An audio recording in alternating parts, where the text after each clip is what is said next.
अस्सलाम वालेकुम। आप देख रहे हैं पाक एक्सक्लूसिव टीवी। मौजूदा गवर्नमेंट ने ये फैसला किया है कि पीआईए की निजकारी की जाएगी। इसके खिलाफ ताज़ा तरीन अपडेट ये है कि पिंडी में लाहौर हाई कोर्ट में ये अपील दायर की गई है कि इसको रोका जाए और इसके क्योंकि हज़ारों अफराद का रोज़गार जो है वो पीआईए से है।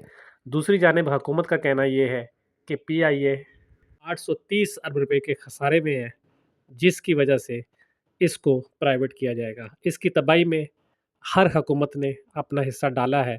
इस वक़्त सिर्फ़ 18 जहाज़ हैं, जो बड़ी मुश्किल से चल रहे हैं। वज़ीर निजकारी अलीम ख़ान का कहना है कि उन्होंने फ़ैसला कर लिया है कि हर हाल में निजकारी की जाएगी।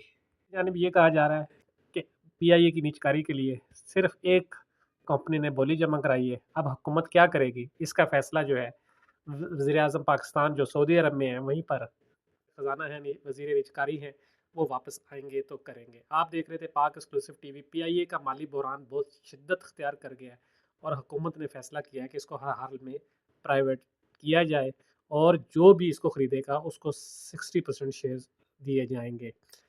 लेकिन दूसरी जानिब हाई कोर्ट में जो है पिंडी में ये अपील भी दायर हो गई है। अब देखना ये है आगे का हुकूमत क्या फ़ैसला करती है, आया वो प्राइवेट होती है या पीआईए या नहीं। वीडियो देखने का शुक्रिया। अल्लाह हाफ़िज़।